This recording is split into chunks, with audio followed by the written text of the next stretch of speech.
Good morning, sisters and brothers. I'm wondering how you're doing today.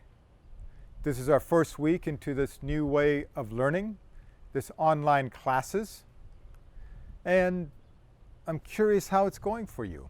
This is not what you had signed up for, but here you are 3 days into it. I've heard that some of you are enjoying it. You're finding this new way challenging and yet fun. But I've also heard that for some of you it's been a challenge, right? It's a new schedule, it's a new way of studying. You no longer have faculty that you're meeting with face to face that's holding you accountable, or maybe other students who are holding you accountable. But I do wonder how you're doing.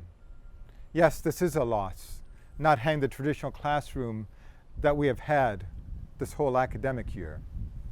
But the other piece also I'm wondering about is how is living going for you? I'm standing here in front of Herb today because I'm reminded of those of you who are staying here for this next chapter. Right now, the numbers have come down to about 50 students who are staying here. And it's somewhat of a mixed bunch, but about half of the students who are staying here in Herb Hall are international students. We also have a large group of aviation students who are staying here because they've had to remain on campus to do the cockpit training that's necessary for aviation students. I also realize that there's a group of students who are staying here for going home was not an option because they didn't have the technology to study online or the safe space to study online. So we're mindful of all that with the group that's staying here.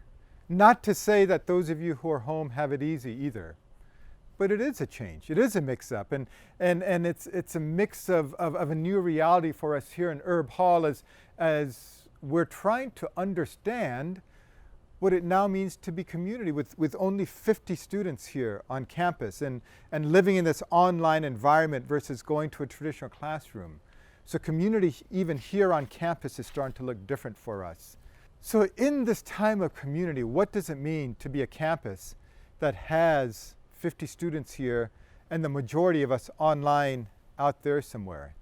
One reminder for me that I want us to be mindful of are the flags that are still flying here on campus. Our global pathways that's here that has the 25 different countries that we come from represented in the flags that are hanging.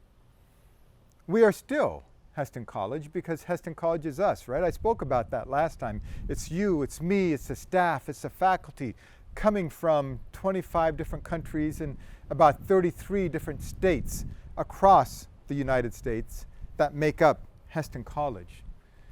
So even in this time that you might be alone, where you're feeling lonely, remember that you've got classmates and faculty and staff from around the world here with you, studying, learning, educating, and being educated.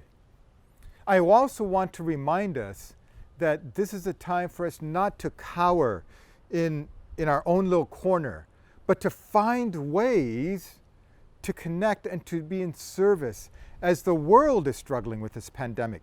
Not just you, not just me, not just our faculty and staff, but there's others in our communities. And I know that some of you are doing that, and I'd really like to hear some of those stories. And I don't know what's a good way to hear that. Maybe you want to write that to me, or you want to send me a text or an email, or you want to share it with your faculty, with the teachers, or with Deb or Micah, or with Karin or others. So I want us to hold these stories in front of us, not only for ourselves, but for each other in this time of a global pandemic when sometimes service may not be seen as something that's important, but yet is vitally important for being community, for being one, right? One in different places around the world, but nonetheless one.